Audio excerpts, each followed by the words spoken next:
Boy, these 1 or 2 point races are really tough, aren't they? I want to, first of all, thank all the people that I have met across this state, traveling across the state so much. I've traveled across the state 120,000 miles just in the past 16 months and have met, that's 4.8 times around the world, by the way. And I've met some incredible people. I've been blessed with creating friendships that will last for a lifetime. I just called Jack and I congratulated him on a very tough, well-fought campaign. I think he'll make a great candidate for the fall. From the very beginning, we made this about people versus money. If we don't change the culture in Washington that's become about the chase of money, we're not going to change the future of our country. And the future of our country is going in the wrong direction today. It's got to become about people again. And I understand that. My father came to this country when he was 12 years old with nothing in his pocket. He's 84 years old today, and he still works every day.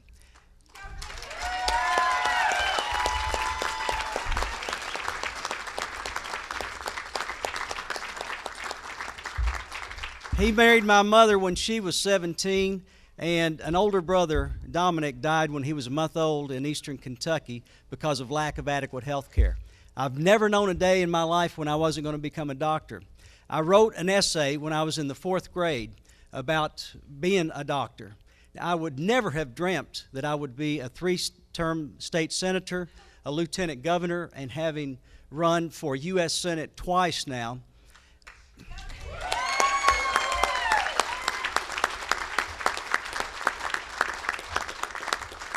If I had told someone that when I was in the 4th grade, they would have run me out of Perry County. A kid with a funny last name with such big dreams to even think about becoming a doctor and then going back home to the mountains of eastern Kentucky and being the chief of staff of a hospital that we expanded from 24 physicians to well over 200 and creating landmark legislation in information technology. They would have said that was pie in the sky. They would have laughed. Just like they laughed when I first became a state senator and talked about Kentucky leading the nation in information technology and healthcare, e-health. They called it pie in the sky. They don't call it pie in the sky today. When I see Kentucky as the best state in the country, that we could lead our nation in energy independence, where we can use what's ours and create jobs in this state, when we can show the rest of the country how to fix health care. The 2 major problems facing our country today, health care and energy. Ladies and gentlemen, we've got to become real about energy. We import 70% of our oil from foreign countries, countries that don't like us. We can decrease our dependence on foreign oil, increase our national security, and create jobs here, and it's even better for the environment.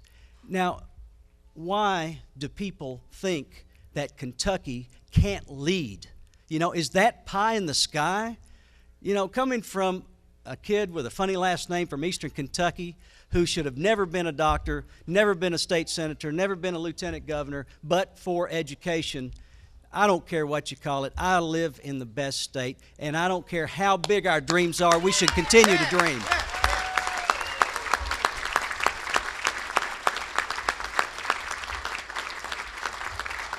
Any of us who don't believe that we can go not from 45th to 44th and be happy with it in all the different categories, any of us who don't believe that we live in the best state, you need to move.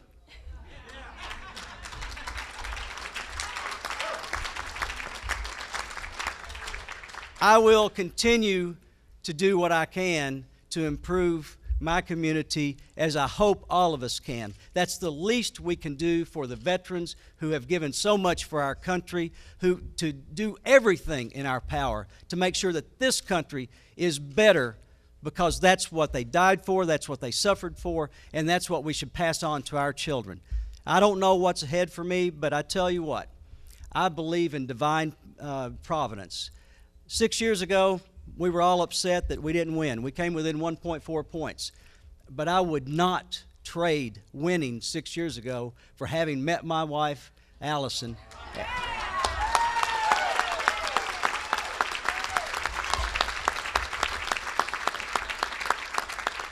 and now my daughter Catherine, for anything in the world, that victory or anything else. What we must do going forward, what we all must do going forward, is we must demand that Washington works for us again. You know, we took them all on. Who was on our side? It was Jack Brewer in Harlan County. It was Kathy Jo Stubblefield in Callaway County. It was Amy Wolfick in Northern Kentucky. The names that none of you recognize. None of you recognize. We took on the other side, the names that you do recognize. We took on the establishment. We took on Washington. We took on the National Party. We took on the Courier-Journal and the Herald Leader. We took them all on. And look how close we got because we believed.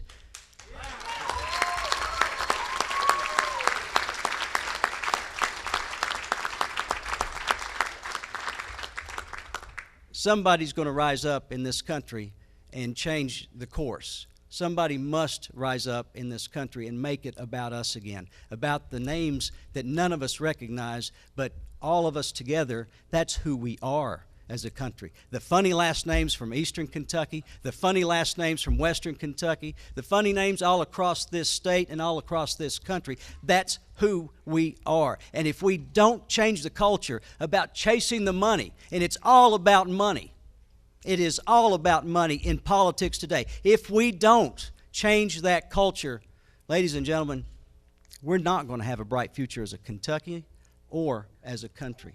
We must demand, we must absolutely demand a voice in the halls of power for all of us, like Joe Bowen.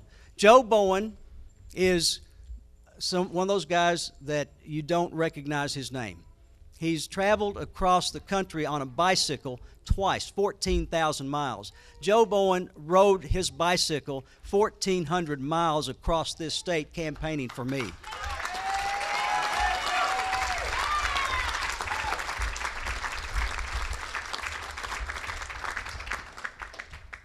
That's who I got up for and fought as hard as I could every day to give us the victory to change the direction of this country. The Joe Bowens and the people that sent in $3 and $4 and $2.50 in contributions because they thought that was what it took for us to get a little bit closer. Mark and his family in Louisville, and I can go on and on and on down the list of people that no one would ever recognize against the names that we all recognize.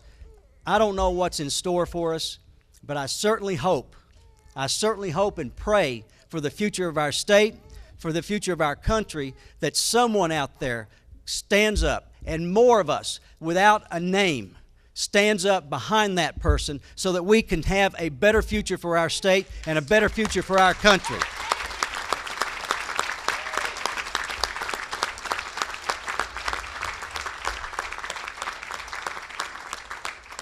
I can't tell you from the bottom of my heart all of those that worked so hard, all the volunteers that worked so hard, the 1,000+ across this state that meant so much to me, the friendships that I've developed that will endure for a lifetime. We'll never lose those friendships from Eastern Kentucky to Western Kentucky. Thank you all, and God bless you.